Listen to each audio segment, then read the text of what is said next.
PAC 2023, enfin sur les rails, au moins au niveau européen, puisque cette nouvelle PAC aura une durée de gestation particulièrement allongée, deux faits majeurs, le Brexit et la Covid. On ne revient pas là-dessus pour dire qu'elle est raccourcie en ce sens que les nouvelles orientations vaudront pour la séquence de 2023 à 2027 seulement. Deux avant-propos, si on peut dire. La première réassurance, c'est un budget globalement préservé à 1 ou 2% près, alors que, si on se souvient des premiers pourparlers, des premières négociations qui remontaient il y a 2 ans seulement, on s'attendait à pourquoi pas une coupe sombre de l'ordre de 15, même 20% du budget de la PAC. Il n'en est rien. Peut-être on peut dire tout de suite, c'est l'un des rares avantages collatéraux qu'aurait eu la Covid de faire prendre conscience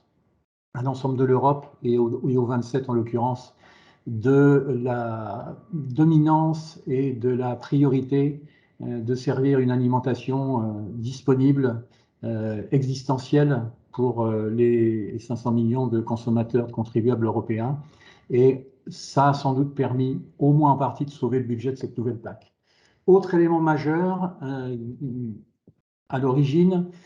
c'est pour ce nouveau tronçon ce qu'on pourrait résumer en parlant de changement dans la continuité. Quelques changements, on y reviendra tout à l'heure, mais plutôt une PAC de transition votée aujourd'hui, dans le cadre du trilogue, on a fait le tour, les présidents des États membres, le Parlement européen et la Commission évidemment,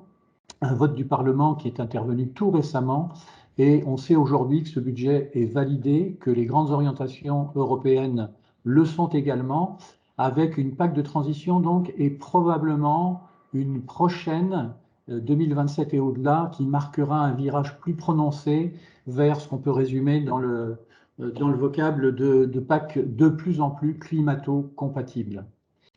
Un repère, parmi d'autres, mais un repère essentiel, c'est zéro carbone en 2050, mettre fin aux gaz à effet de serre progressivement et durablement surtout. Le propos qu'on peut tenir aujourd'hui, je dirais, permet d'affirmer d'une part et de nuancer d'autre part. Alors, on peut affirmer tout ce qui découle de l'Union européenne. L'Union européenne est là pour marquer les grandes orientations, pour rappeler un cap essentiel aux 27 États membres. Et ces orientations-là sont clairement définies puisque votées aujourd'hui.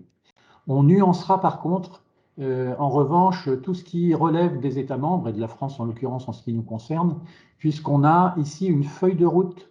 le train de l'ensemble exhaustif de toutes les mesures qui seront applicables dans le cadre de cette nouvelle PAC, qui reste en négociation, qui reste à définir et à valider. On peut indiquer le calendrier, quant à lui, qui est connu, c'est un envoi de l'ensemble de cette feuille de route qui interviendra fin de mois, 31 décembre de cette année, et on peut supposer un certain nombre d'allers-retours d'ici la validation complète de l'Union européenne et son feu vert pour la France au terme de certaines négociations, peut-être encore. Autre précision importante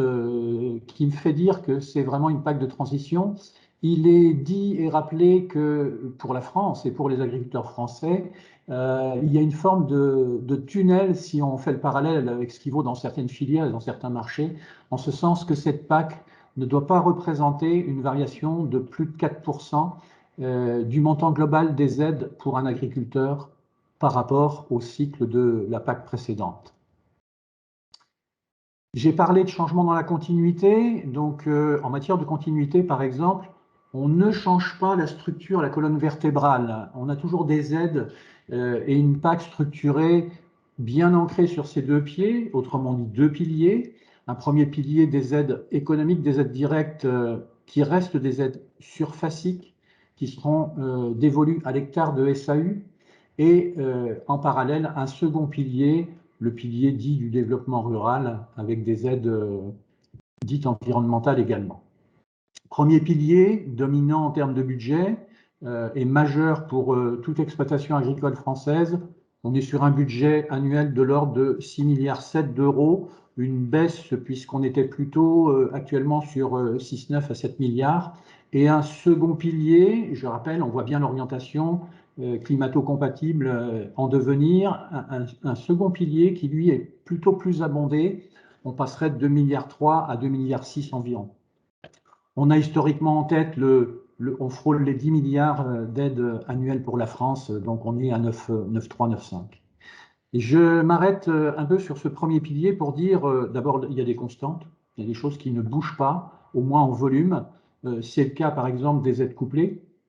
avec une nuance en ce sens que ces aides couplées vont permettre 15% du budget du pilier, ça demeure, comme pour l'ancien tronçon, avec un accent qui est mis en faveur des protéines végétales, c'est dans l'air du temps, et au détriment, à enveloppe constante, je viens de le dire, donc au détriment légèrement des aides animales, qui seront un peu minorées au fil du temps en s'orientant vers 2027. Ces aides animales, rien de neuf sous le soleil, aides caprines et novines, ça ne bouge pas. Les aides, que ce soit à la vache laitière ou les aides à la vache allaitante, étant fondues dans un mix d'une aide unique à l'UGB, dite de plus de 16 mois, et évidemment qui se veut incitative, choix de la France, pour favoriser l'engraissement sur le territoire national. Une aide JA qui est plus valorisée au niveau de ce premier pilier avec la notion d'aide forfaitaire. Un droit à paiement de base, on va donner la lecture de tous les sigles à chaque fois, donc le fameux DPB qui est renivellé en ABR, en aide de base aux revenus, légèrement majoré également, et en ayant fait ce tour de stabilité sur certains niveaux de mesure, j'en arrive un peu au scoop, ce qui fait couler beaucoup d'encre aujourd'hui, c'est cette notion d'éco-régime, mesure phare du premier pilier, assise sur d'abord une notion de super-conditionnalité, c'est l'ensemble du paiement vert et de la conditionnalité qui devient une voie d'accès, à condition évidemment de respecter un certain nombre de BCAE 10 en l'occurrence, de mesures dites agro-environnementales. Et ce respect de cette superconditionnalité permet ensuite d'accéder à des mesures, les fameux éco-régimes, qui seront des mesures volontaires et avec soutien financier. Alors, pour accéder aux éco-régimes, il est demandé ou il est proposé à la France en l'occurrence et aux agriculteurs français d'y avoir accès. Je serais tenté de dire, il y a 3 clés qui peuvent ouvrir cette porte-là, 3 voies d'accès en l'occurrence, une un peu supérieure, suprême, qui sera la voie de la certification, qu'il s'agisse d'une part de l'agriculture biologique, d'autre part HVE, haute valeur environnementale, en niveau 3. Une deuxième porte qui peut être ouverte, une deuxième voie, c'est celle des pratiques, le prolongement des mesures actuelles, de la diversité des cultures, du maintien des prairies permanentes, etc. Et la notion, avec une troisième clé, on peut également ouvrir la boîte des éco-régimes avec le dernier sigle, je l'espère pour ce matin, des IAE, des infrastructures agroécologiques, pour parler clair, ça veut dire pouvoir mettre en évidence et surtout mettre en vigueur des linéaires de haies, des mares, des bosquets, voire des arbres isolés, l'ensemble permettant d'avoir un accès, si possible, évidemment, à ces éco-régimes. C'est pas neutre, c'est 25% de ce premier pilier, et la volonté affichée de l'État français, du ministère de l'Agriculture, étant de donner l'accès à ces éco-régimes et d'ouvrir ces portes, si possible, à pratiquement 100% des agriculteurs français. J'allais dire, l'argumentaire massu du ministre étant de dire, moi, pour être climato-compatible demain, je préfère voir une évolution lente vers ces mesures environnementales plus vertes et accessibles pour l'ensemble des agriculteurs français que des mesures plus coercitives, si on peut dire, pour une minorité d'agriculteurs. Évidemment, ce que le ministre ne dira probablement pas, c'est qu'en parallèle, nous votons très prochainement en France pour les présidentielles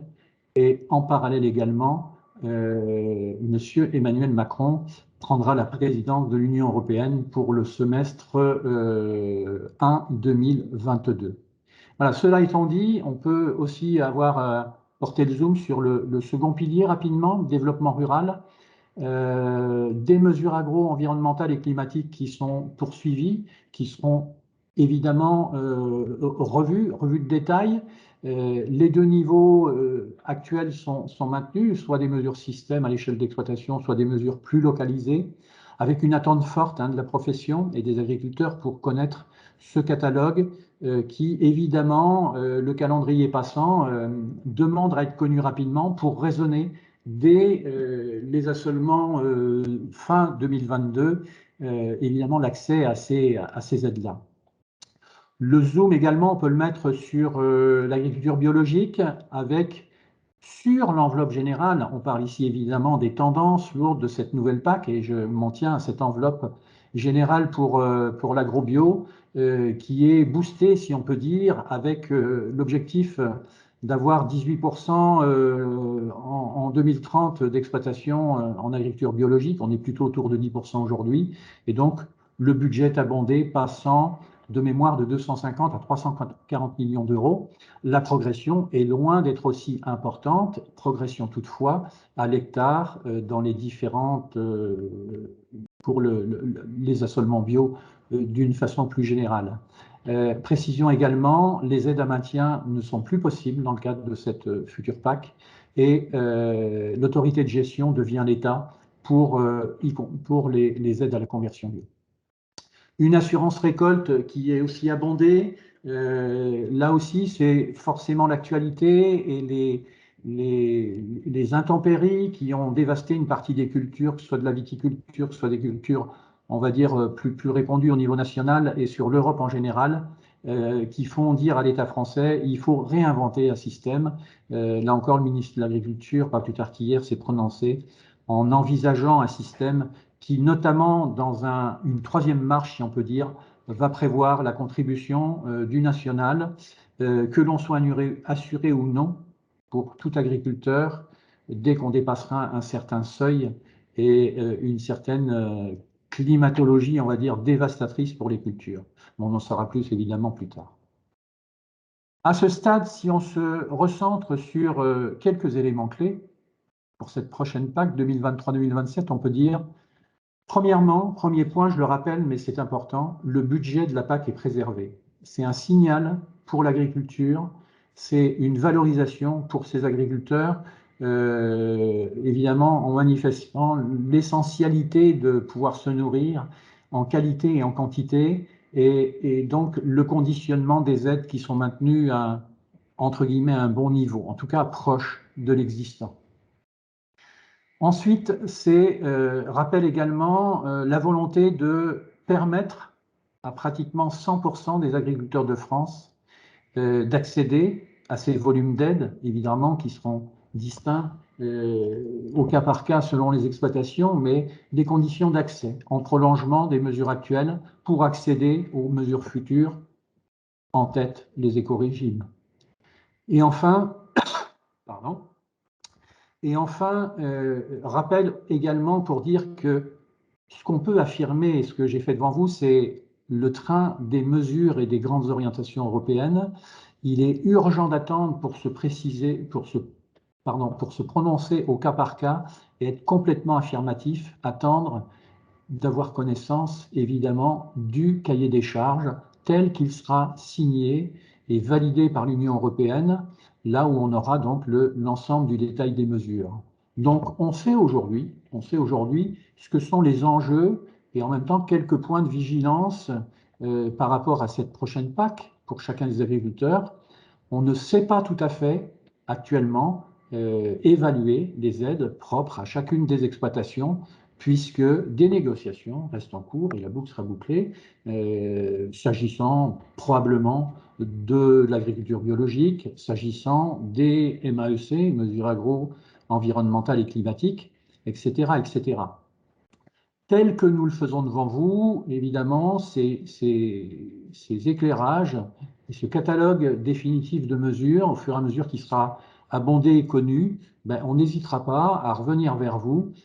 pour préciser justement ce qui permettra de guider au fur et à mesure les trajectoires des agriculteurs, à la fois dans l'adaptation des systèmes de production et à la fois en valeur sonnante et trébuchante pour l'accès chiffré en euros à ces nouvelles mesures et dans le cadre de cette PAC 2023-2027. Donc merci à vous et à bientôt. Serre France, entreprendre ensemble.